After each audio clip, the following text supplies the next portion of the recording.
Welcome students. I am Girija Dikshit, working as a lecturer in mathematics at SPM Polytechnic Kumte.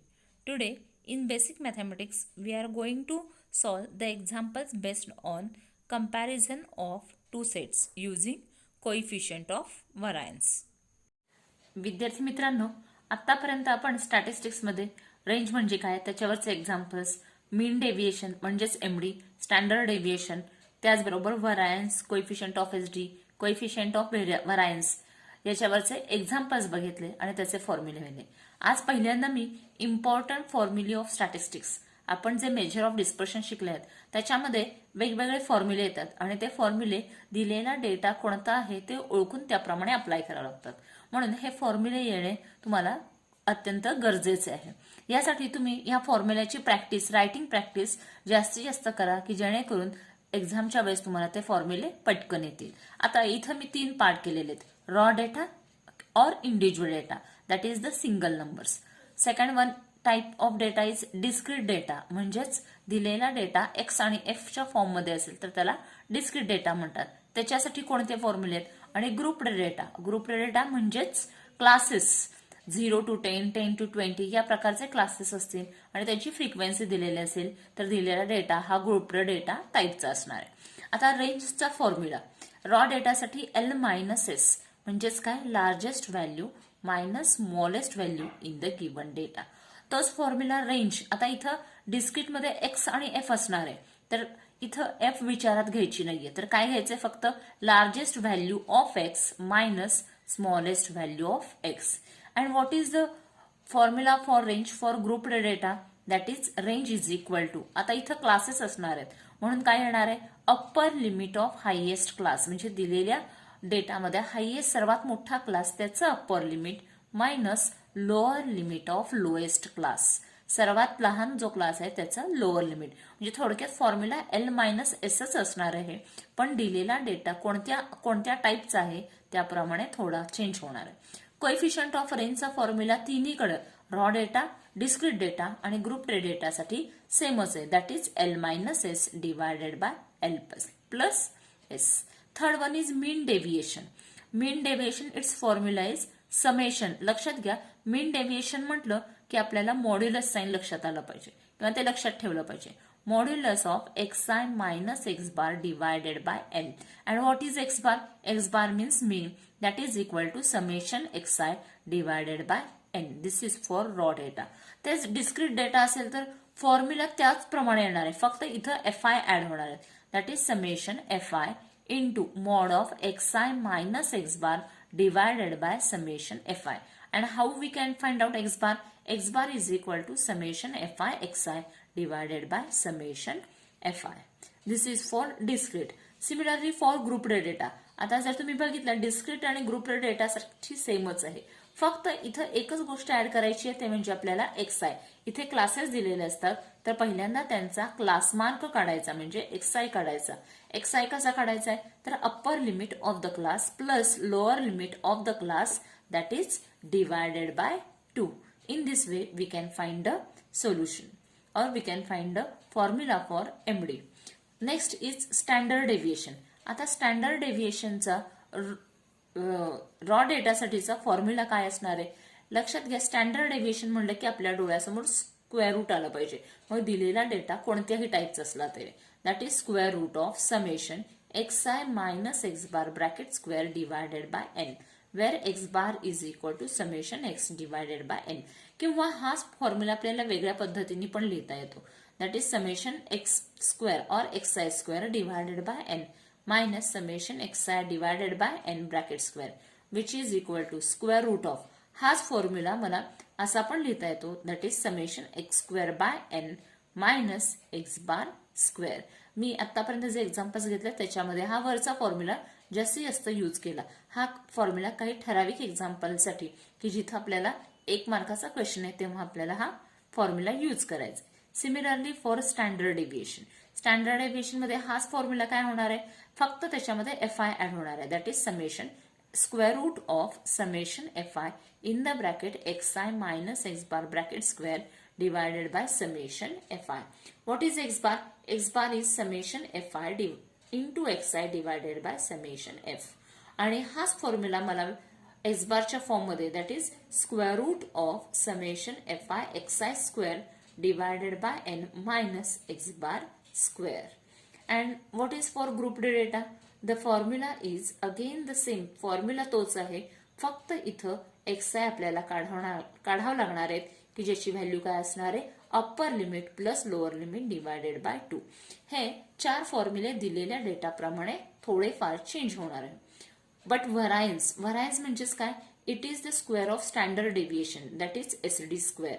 एक्झाममध्ये व्हरायन्स वरून SD काढावं लागेल किंवा SD वरून व्हरायन्स काढावं लागेल. त्यामुळं हा फॉर्म्युला येणे तुम्हाला गरजेचं आहे. Next is coefficient of standard डेव्हिएशन. कोएफिशियंट ऑफ स्टँडर्ड डेव्हिएशनचा फॉर्म्युला काय? SD डिवायडेड बाय मीन और that is sigma divided by x bar. And what is the last one, and which is very important for comparison, that is coefficient of variance is equal to sigma divided by x bar into 100. और हाच formula आपल्याला inverse मध्ये लिहिता येतो, SD divided by mean into 100. This is the list of all important formulae which is required for statistics. Now we are going to learn the last bit of measures of dispersion, that is comparison of two sets of observation. Measures of dispersion मधला शेवटचा bit आपण पाहणार आहोत. तर समजा 2 players दिलेले असतील, त्याच्यामध्ये कोणता प्लेयर कन्सिस्टंट आहे, 2 कंपन्या दिलेल्या असतील, त्यामधली कोणती कंपनी प्रॉफिटेबल आहे, म्हणजेच 2 सेट्स ऑफ ऑब्झर्वेशन्स दिलेले असेल आणि त्याच्यावरून आपल्याला कंपॅरिझन करायचं असेल तर आपण ते कसं करणार ते आपण पाहणार आहोत. That means if there are 2 sets, set 1 and set 2, having their respective means and standard deviations, and we want to know which set is more consistent or more variable, then follow the steps.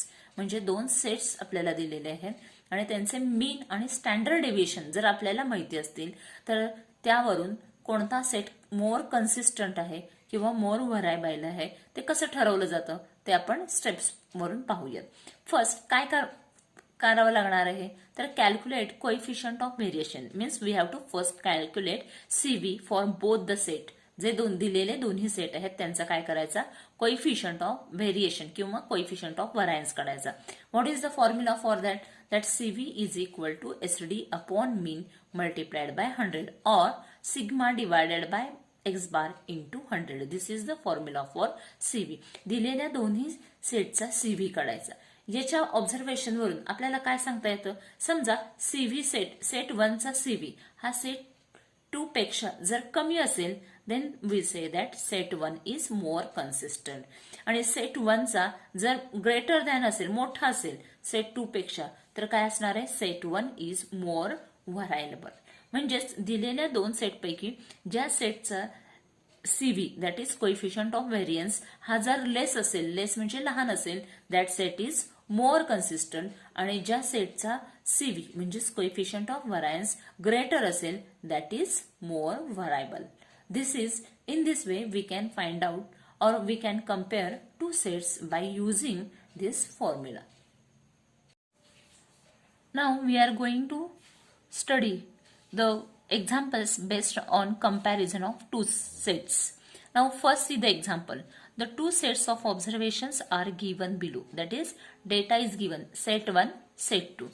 For set 1, mean is x bar म्हणजेच काय असणार आहे, mean that is 82.5. and SD means standard deviation is given as 7.3. This is for set 1. For set 2, x bar means mean again is 48.75 and standard deviation that is sigma is 8.35. We had given these values, and what is the question, which of 2 is more consistent, that is out of set 1 and set 2, which set is more consistent, that is we are going to decide. आपल्याला हे ठरवायचे. आता 2 सेट्सचे observation जे दिलेले आहे त्याच्यावरून जर compare करायचं असेल तर फर्स्ट स्टेप काय करावं लागणार आहे, that is we are going to calculate first CV for set 1. In short here I write CV for set 1 is equal to, CV चा फॉर्म्युला काय आहे, that is SD divided by mean into 100. This is the formula for CV which is equal to, आता set 1 साठी standard deviation किती दिलेलं आहे 7.3, that is 7.3 divided by mean. what is the value of mean?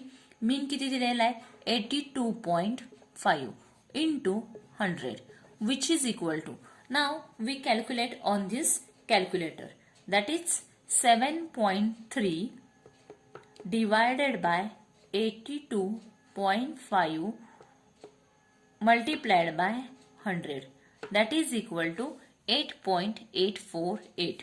that is here CV for set 1 is 8.84. this is for set 1. now here we calculate. आता काही वेळा हा प्रश्न आपल्याला 1 किंवा 2 मार्काला विचारला जाईल, तेव्हा शॉर्ट मध्ये आपल्याला हे सोडवता आलं पाहिजे. Again here we write CV for set 2.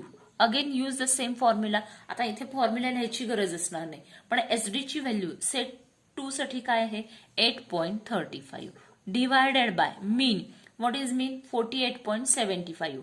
48.75 multiplied by 100 which is equal to, again on calculator we can calculate as 8.35 divided by 48.75 which is equal to, and multiplied by 100, that is equal to 17.12. this is for set 2. आता इथं set 1 आणि set 2 दोघांचा पण CV काढलेला आहे. आपल्याला question काय विचारलाय, which set is more consistent. मग सर्वात सेट कोणत्या सेटचं सेट सीव्ही लहान असणार आहे, देन ऑब्विसली 8.84. म्हणजेच इथं काय असणार आहे CV for set 1 is less than, तुम्ही हे शब्दात लिहू शकता किंवा या सिम्बॉलनी पण लिहू शकता. Set is less than CV for set 2, म्हणजे सेट 1 चा सीव्ही हा सेट 2 पेक्षा लहान आहे. मग आपल्याला माहिती आहे की ज्या सेटचा सीव्ही लहान असतो that is more consistent. Therefore we say that set 1 is more consistent. In this way, we can easily calculate or easily compare the two sets by observation. आता आपण नेक्स्ट एक्झाम्पल बघणार आहोत. What is the next example? In two factories A and B engaged in the same industry in the area, the average wages in rupees and standard deviation are given follows. That is, factories are A and B, average wages are given and standard deviations are given. What is the question? Which factory A or B is more consistent? पहिल्यांदा questions हा carefully read करायचा. Question काय दिलेलं आहे बघा, तर 2 factories आहेत A आणि B. ह्या दोन्ही एकाच इंडस्ट्रीमध्ये आहे, तर त्यांचे ॲव्हरेज वेजेस दिलेले आहेत, म्हणजेच तिथं मिळणाऱ्या कामगारांचे रोजगार किंवा आठवड्याला होणारा जो पगार असेल किंवा दिवसाचा पगार असेल तो त्यांनी दिलेला आहे. ॲव्हरेज वेजेस म्हणजेच थोडक्यामध्ये आपल्याला इथं काय दिलेलं आहे, that is mean x bar is given and standard deviation is also given. तर ह्याच्यामध्ये क्वेश्चन काय विचारलाय, तर ए आणि बी या 2 फॅक्टरीपैकी कोणती फॅक्टरी मोर कन्सिस्टंट आहे हे आपल्याला काढायचं आहे. आता याच्यामध्ये पुन्हा first we have to find out CV for factory A. आता 1, 2 च्या ऐवजी काय म्हटलेलं आहे ए आणि B, that is CV for that is set A, or we can write down as factory A, which is equal to, again write down the formula, that is SD upon mean multiplied by 100, or you can write down also symbolically. SD, what is the SD for A? आता A इथं दिलेला data तुम्हाला व्यवस्थितपणे त्याचं आकलन करता आला पाहिजे. हा वाचताना रो वाईज वाचायचा आहे. SD किती दिलेला आहे 5.0 डिवायडेड बाय व्हॉट इज मीन. ए साठी मीन काय आहे 34.5. 34.5 multiplied by 100 which is equal to, आता याचं कॅल्क्युलेशन आपण करणार आहोत, that is 5.0 means 5 divided by 34.5 which is equal to and into 100 which is equal to 14.49. 14.49. This is for factory A. Now similarly we are going to find out CV for factory B, that is CV for factory B. Again use the same formula, हाच formula use करायचा आहे. आता SD for बी काय आहे, that is 4.5 divided by mean. Mean is 28.5 whole divided by into 100, which is equal to, that is 4.5 divided by 28.5 into 100, that is 15.78. Here we find out CV for factory A and CV for factory B. आता if you compare these two CVs, then which one is less? Obviously CV for factory A is less. Therefore we say that factory A is more consistent. आता हे लिहिताना कसं लिहायचंय, that is here CV for factory A is less than. आता हे तुम्ही less than symbolically लिहू शकता किंवा शब्दामध्ये पण लिहू शकता. That is CV for factory B. Therefore which set will or which factory will be consistent? Obviously A. Therefore factory A is more consistent. In this way we can find out the solution. Now see the next example. Here the data is given in the tabular form, that is set 1, 2. Here x bar is given. X bar means mean. Mean for set 1 is 83.4 and for set 2 is 51.85. And sigma means standard deviation is given as 5.9 for set 1 and for set 2 it is 45. From the given data, which set is more variable? Now see the question carefully. इथं consistent विचारलेलं नाहीये, तर या दोन पैकी कोणता set more variable आहे ते आपल्याला काढायचंय. Again we compare these two sets, that is CV for set 1. आता set 1 साठी आपल्याला CV काढायचंय. Again use the formula, that is sigma divided by x bar into 100, which is equal to, what is the value of sigma for set 1? 5.9. That is 5.9 divided by mean is 83.4 multiplied by 100, and we can calculate on calculator as 5.9 divided by 83.4, which is equal to into 100, that is 7.07. This is the CV for set 1.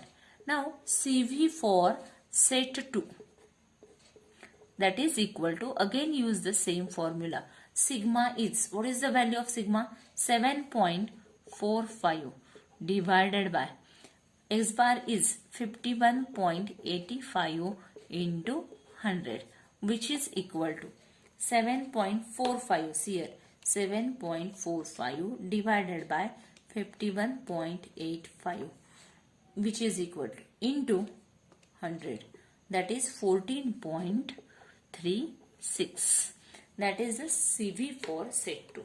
Now if you observe this two carefully, हे जर आपण carefully बघितलं तर कोणाचा, आता question काय आहे, which set is more variable ते आपल्याला काढायचं. मोर व्हरायबल याचा अर्थ काय, कोणाचा CV जास्त असणार आहे.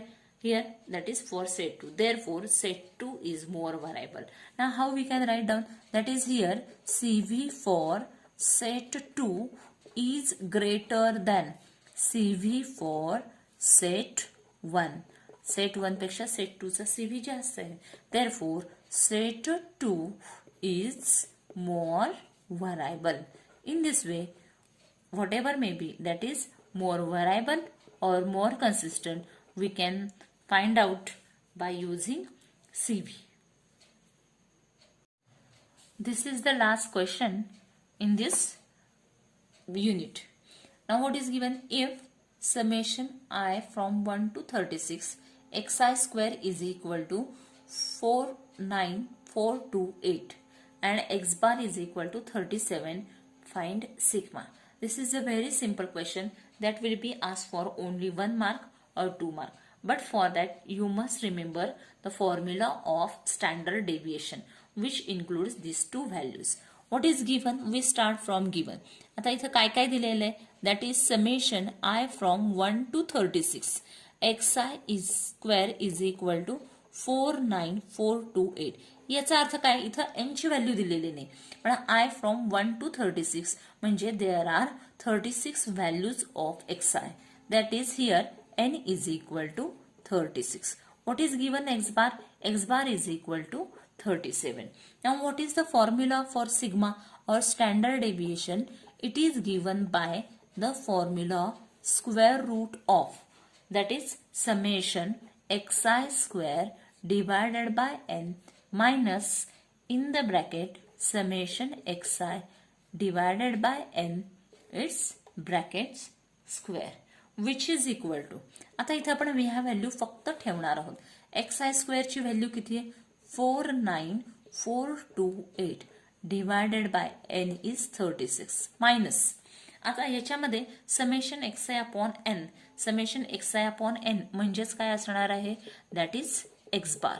म्हणजे इनडिरेक्टली आपल्याला यात x बारची व्हॅल्यू 37 दिली, म्हणून minus 37 it's bracket square which is equal to, आता हे कॅल्क्युलेशन करताना आपण केअरफुली करणार आहोत. First we find out that is square root of 49428 divided by 36 which is equal to 1373 minus, आता इथे आपल्याला काय पाहिजे? 37 चा square, 37 it's square which is equal to 1369 which is equal to, आता आपण ह्याचा स्क्वेअर रूट घेणार आहोत. That is square root of, आता हे स्क्वेअर रूट घेताना हे ऑपरेशन करताना ब्रॅकेट घालायला विसरायचं नाही. That is 1373 minus 1369 bracket complete which is equal to, directly the answer is 2. That is here the value of sigma or SD is equal to 2. In this way easily we can calculate the value of SD.